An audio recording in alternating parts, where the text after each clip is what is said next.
కాంగ్రెస్ నాయకులు బీఆర్ఎస్ మాజీ ఎమ్మెల్యే సుమన్ పై దాడి చేసిన ఆరోపణలు మంచిర్యాల జిల్లా చెన్నూరు బీఆర్ఎస్ నాయకులు తీవ్రంగా ఖండించారు.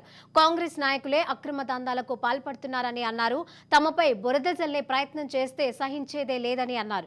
ప్రజలు అన్ని గమనిస్తున్నారని, త్వరలోనే కాంగ్రెస్ కి స్థానిక ఎమ్మెల్యే వివేక్ కు బుద్ధి చెప్తారని హెచ్చరించారు.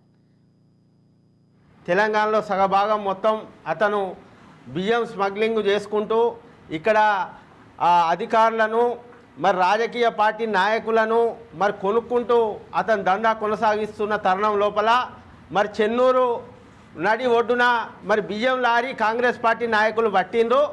పడితే వాడు కంప్లైంట్ చేయడానికి వివేక్ గారి దగ్గరికి వచ్చి, అయ్యా మీ కాంగ్రెస్ పార్టీ నాయకులతో నేను బతికేటట్లేదు, నేను బియ్యం దందా మంచిగా నడిపించుకుంటా, కానీ మీరు నాకు సహకరించాలని చెప్తే పత్రికా విలేకరులు అక్కడ ఉంటే వాళ్ళు రాసింది తప్పితే ఇదేదో బీఆర్ఎస్ పార్టీ నాయకులు బీజేపీ పార్టీ నాయకులు మరి పత్రికా ముఖంగా మేము ఎవరికి మేము చెప్పనే లేదు.